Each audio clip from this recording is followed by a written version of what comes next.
Hey, my name's Harrison Williams. I'm going to talk today about energy harvesting, intermittent computing, and some of the limitations of our current techniques and how we can do a lot better. This project is a collaboration between me and Steve Jan and Matthew Hicks, who are both professors at Virginia Tech. So, as a general historical trend, processors are shrinking. First, computers took up an entire room, but microcontrollers today can be a couple millimeters on a side. As these devices are getting smaller and cheaper, they're also consuming less power. This opens the door for a lot of new applications in different fields, things like wirelessly powered devices, smart tags and smart dust, and computational medical implants. But why don't we see more of these devices today? The big reason is batteries. So here's a typical coin battery you might find powering one of these systems. It's about 20 millimeters across. And that doesn't sound like a lot, but you could fit 13 fully featured microcontrollers in the same space. Then you have to worry about things like weight and cost. Batteries have other problems too. What if my system is in some extreme environment like space or deep underwater? It can be expensive or even impossible to replace a battery that's gone bad. If I have a battery powering a medical implant, I've got health risks too because these batteries tend to explode if they're punctured or overheated. So the research response has been to move away from batteries entirely and get energy from the environment. There's always ambient energy around me that would otherwise go unused. My system's underwater, I can harvest the wave energy around me. If it's outside, I can attach a solar panel, things like that.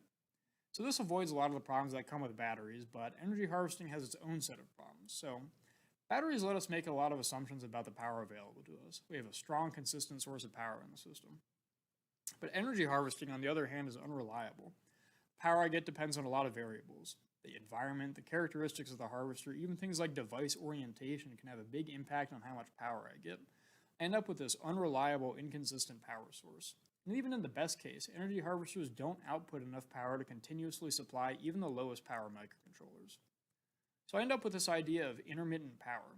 The stargram on the top right is a high-level abstraction of a typical energy harvester. The harvester gathers power from the environment and slowly feeds it into the storage capacitor, which is attached to the supply voltage rail of the microcontroller. In this plot on the bottom, the green line is the voltage on that capacitor. Eventually, it reaches some trigger point and the microcontroller turns on. It rapidly drains the supply capacitor until it reaches some brownout voltage and then it stops. Eventually, the capacitor recharges and the cycle repeats itself. So I end up with these short bursts of computation, which is what's there highlighted in blue, punctuated by common case failure. This common case failure causes some problems for us, namely that first, I'm operating under a very strict time limit. I also have an energy limit because all I've got is the charge on that capacitor. And I need to be careful about the way I try to handle these constant failures because I can run into correctness issues because I'm constantly re-executing some pieces of the code. So what can we do? If we want to plot progress versus time, the problem is that I end up doing a little work and then I lose power and I have to restart over and over and over again and never get anything done. We want progress to look a little more like this.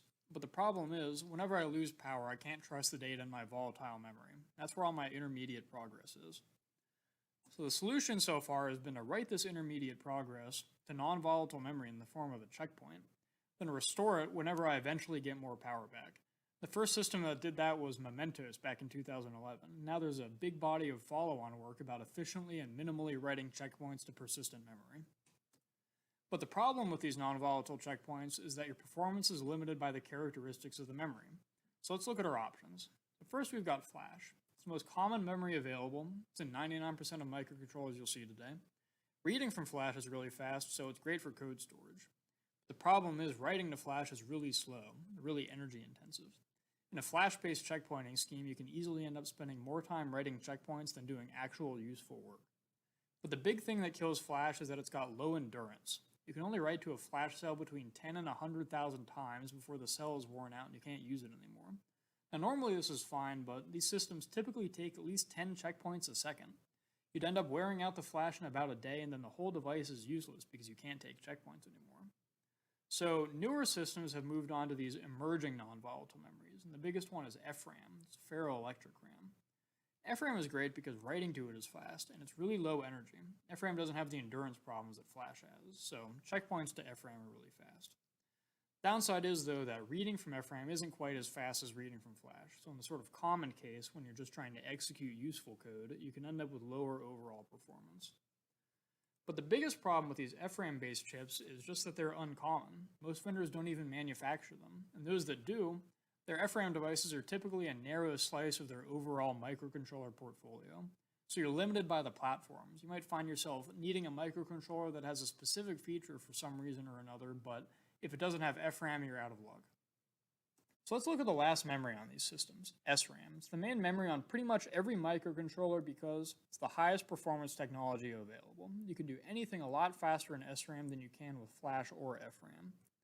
And again, it's ubiquitous. You're going to find it on pretty much every device. So it'd be great if we could keep our checkpoints in here because we wouldn't have the performance limitations of Flash or the availability limitations of FRAM. If we did that, there wouldn't be any transfer overhead because our volatile state is already in the SRAM, so we don't have to move it anywhere. The only problem, of course, is that it's volatile, so when I restart the system, I can't actually trust that it's held onto its data. This takes us to our first observation, which is that SRAM has time-dependent volatility. So this plot here on the right is from experiments on our evaluation hardware, and what we're plotting is the perfect retention time, and so that's the longest time that I can turn the system off, and then when I turn it back on, see that I've lost no data in my SRAM. So this varies primarily with two things. So it varies with temperature, so we sweep from 20 degrees Celsius, which is about room temperature, up to 85 degrees C, which is the max operating temperature for our devices. We also look at a 10 microfarad supply capacitor because that's the total capacitance attached to the power rail on our evaluation boards, and 47 microfarads because that's the size of the supply capacitor on currently deployed energy harvesting systems today. You can see that even with a 10 microfarad capacitor, at room temperature you can have full data retention for over 5 minutes. And it's also worth noting that this isn't a new effect. So past work has explored this in the context of timekeeping on batteryless devices, and they found that even with no added capacitor, you can get about 2 seconds of data retention in the SRAM based entirely on the capacitance in the SRAM and intrinsic to the microcontroller itself. Our second observation is that intermittent off times are short. So here's the same graph as before, but we're zoomed in to about a minute. These horizontal lines are the max off times we can expect in the single burst of computation based on a couple of different power sources. We've got thermal energy harvesting, EM, and at the bottom, motion-based energy harvesting. So looking at this graph, if the retention time curve is above the horizontal line, then that means that for those conditions, we can expect SRAM to hold on to data for long enough that even the longest off times for that power source won't corrupt our data. So let's say that we're operating at 25 degrees C and we need to hold on to our data when we're running off one of these power sources. I can pay the price to write to Flash and that would reliably store my data for about 100 years. Or I could keep my data in SRAM and get about 5 to 6 minutes of retention, which is a lot closer to what I actually need. So SRAM data retention fits the problem a lot better. Why write to this expensive non-volatile memory at all? And of course the problem is because some off times are long enough that I'm definitely going to lose data in my SRAM. The typical example is solar panels at night. But it's true for most devices. They're all going to experience long times at some point without power. Let me make a couple of observations about these off times too. So first, a lot of power failures are like the solar panel example, where the longer off times are infrequent and predictable. So in those cases, if you need to preserve data across long power cycles, it's fine to pay the one-time cost for a non-volatile checkpoint. In other cases, we can say that long off times are basically irrelevant. What I mean by that is long off times separate two distinct, unrelated bursts of computation. My transient data from a single transaction on a smart card isn't likely to be related to another transaction I make, say, 8 hours later. More likely it'll just get thrown out. So in general, the longer off times that these devices experience don't actually need full data retention, and of the ones that do, a lot of them are predictable and easy to handle. And so with all that in mind, we designed a system called Total Recall that enables intermittent computation using SRAM data remnants instead of writing persistent memory. Total Recall is efficient because it avoids all interaction with the slower memory by using SRAM to take advantage of these common case short off times. And it's correct because it knows how to handle uncommon case long off times that actually do corrupt the SRAM. So let's look at what a checkpoint looks like in Total Recall. On the right is a diagram of the on-chip SRAM. Normally this is filled entirely with program data, but we reserve a small space, about 40 bytes, for our checkpoint data. That contains CPU registers, peripheral registers, any other volatile state that you want to save that isn't captured in the regular program data. On top is the checksum, which is the output of a cyclic redundancy check over the rest of the memory. We choose CRCs because they're simple, they're easy to implement in software. They're fast, and we'll see in the evaluation that calculating a CRC even in software can be orders of magnitude faster than writing to non-volatile memory. And finally, there's often hardware support for them. A lot of these energy harvesting devices send data wirelessly, so they need to include checksums along with that data anyway. That means that designers typically choose platforms that include CRC hardware accelerators that we can reuse for our checkpoints. So let's look at exactly how it works. We're going to plot supply voltage over time. So the energy harvester will slowly charge the supply capacitor until it reaches our trigger point, and the microcontroller turns on and it drains all that energy pretty quickly. But right before we lose power, we're going to call the checkpoint routine. So it's attached typically to, say, a voltage supervisor interrupt. So we write all of our CPU and peripheral registers to the reserve space in SRAM, and then calculate our CRC over the registers and program data. And we also store that checksum in SRAM. Then we just wait. And eventually, as the microcontroller isn't running, the supply voltage will slowly drop. And in the common case, it's going to stay high enough that we actually don't lose any data in SRAM. Then eventually, the energy harvester is going to find more energy, and it's going to charge the capacitor up again to the trigger point, and we're going to restart. The first thing we do is we recalculate the CRC. We check it against what we have saved in SRAM. And in the common case, the CRCs will match, and we'll know that our data is intact. We'll reinitialize the device and restore our registers, ending with the program counter, and we pick up right where we left off. If we are off long enough for SRAM to lose data, the CRCs won't match, and we can detect that data corruption. In that case, we can just restart from scratch or from a non-volatile checkpoint if we have one. So how do we evaluate it? We had two evaluation platforms, both MSP 430s, which is about the class of device you'd expect to see in a system like this. One's a flash-based device, and the other one's an SRAM-based device that also had a CRC accelerator on it.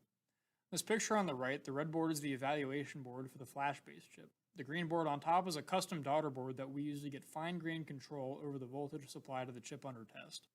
For benchmarks, we used typical programs that you would find on systems like this: signal processing, math, sorting. For the baseline systems, we implemented checkpoints to non-volatile memory that are triggered in the same way as total recall. So they write a checkpoint to non-volatile memory when they detect that they're about to lose power. So for these plots, we're going to look at total runtime overhead. We assume that if the system's on, we're either doing useful work or spending that time to write a checkpoint. On these plots, we vary supply capacitor size and clock frequency. So clock frequency is important because there's often a slightly sublinear relationship between clock frequency and power consumption. So that means that running at 16 megahertz might only be 15 times more expensive than running at 1 megahertz. So ultimately, you get more done. We're also plotting two bars for flash. Because of the way flash is built, you have to erase a cell before you write to it, and these both take a lot of time. The blue bar is overhead when you erase on every checkpoint, and the orange bar is overhead, assuming that you actually never have to erase a flash checkpoint, so you're only ever writing. There are ways to avoid having to erase every single time you write when you write a checkpoint, so an optimal flash system will probably be somewhere in between. We're also plotting here in green the overhead numbers for one of our total recall implementations, and you can see that in pretty much every configuration, the flash overhead is orders of magnitude higher than the overhead that total recall imposes. So let's look at the overhead you can get with this high performance sort of state-of-the-art memory and compare that to total recall. The blue bar is for SRAM, and we can see that it's between 10 and 20% overhead on the 10 microfarad platform and 2 and 4% on the 47 microfarad platform. The next two bars are for total recall with software implementations of a 16 and 32-bit CRC respectively. And those are both pretty on par with SRAM-based systems. The only qualitative difference is that total recall is applicable to any platform. The red bar on the bottom is for total recall using the CRC hardware accelerator, and you can see that it pretty cleanly beats SRAM across the board. The 47 microfarad capacitor, you can get below 1% overhead numbers on any platform as long as it has the CRC engine. So to get an idea of the practical impact on running a program, we look at how long it takes to complete our signal processing benchmark under intermittent power on the flash board. So we're plotting normalized power cycles to completion. So that's the number of power cycles the system takes to complete the benchmark, including checkpoint overhead, normalized to the number of power cycles it would take if there was no checkpointing overhead. And we could spend 100% of our on time doing actual useful work. We see in about half the configurations there's a red X for flash, which indicates that it actually takes more time to write the flash checkpoint than is available in a single power cycle, so it'll never actually make any progress. In the couple of configurations where flash does work, it increases the total time and power consumed by between 3 and 7 times. Total Recall keeps that time and power consumption close to the ideal number on the same platform with a simple software update. So we've gone over a couple of the problems with approaching program checkpoints using non-volatile memory and how we can solve these problems using just SRAM. So here's Total Recall. Instead of paying the unnecessary price to write to this persistent storage, let's exploit SRAM data remnants to preserve data across short power cycles. We can protect against corruption from long power cycles with a quick integrity check and a simple fallback strategy. In terms of checkpointing overhead, it turns out that Total Recall is on par with current high-performance non-volatile memories and can even outperform them with common hardware accelerators. And the result is efficient, high-speed, intermittent computing on any platform. All of our code's available at the GitHub link here, so please take a look at it, fork it, port it to your own systems. Thanks for watching.